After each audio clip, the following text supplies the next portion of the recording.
মাননীয় স্পিকার,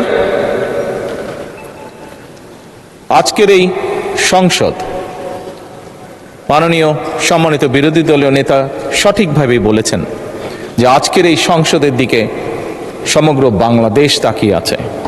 এই সংসদের দিকে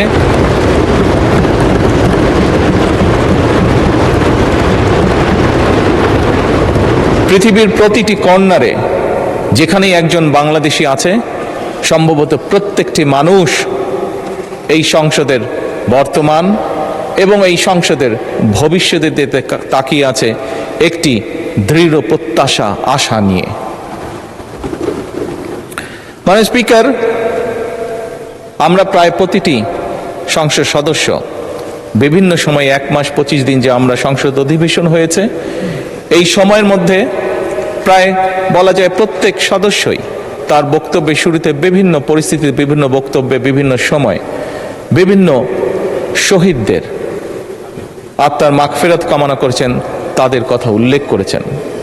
আমরা শ্রদ্ধা নিবেদন করলাম, শ্রদ্ধা নিবেদন করেছি, ইনশাল্লাহ ভবিষ্যতেও আমরা শ্রদ্ধা নিবেদন করব।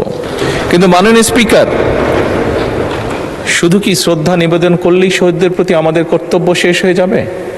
অবশ্যই নয়। মাননীয় স্পিকার, যে সকল মানুষ জীবন উৎসর্গ করেছেন, যে সকল মানুষ আহত হয়েছেন, পঙ্গুত্ব বরণ করেছেন, প্রত্যেকটি মানুষের একটি প্রত্যাশা বা একটি আকাঙ্ক্ষা ছিল, এবং সেই প্রত্যাশা, সেই আকাঙ্ক্ষাকে সামনে রেখেই সেই মানুষটি সেদিন রাজপথে ঝাঁপিয়ে পড়েছিল এদেশের মানুষের রাজনৈতিক অধিকারকে প্রতিষ্ঠিত করার জন্য।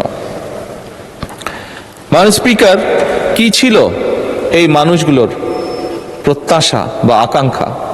খুব সংক্ষেপে যদি বলতে হয়, এই মানুষগুলোর প্রত্যাশা ছিল, আকাঙ্ক্ষা ছিল এমন একটি বাংলাদেশ, যে বাংলাদেশের মানুষ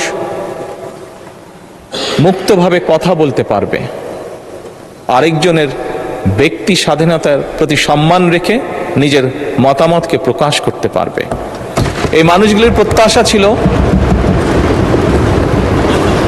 এমন একটি বাংলাদেশ যেখানে তারা তাদের যোগ্যতা অনুযায়ী তারা তাদের কর্মসংস্থানের ব্যবস্থা করতে পারবে, তাদের জীবন পরিচালনা করতে পারবে।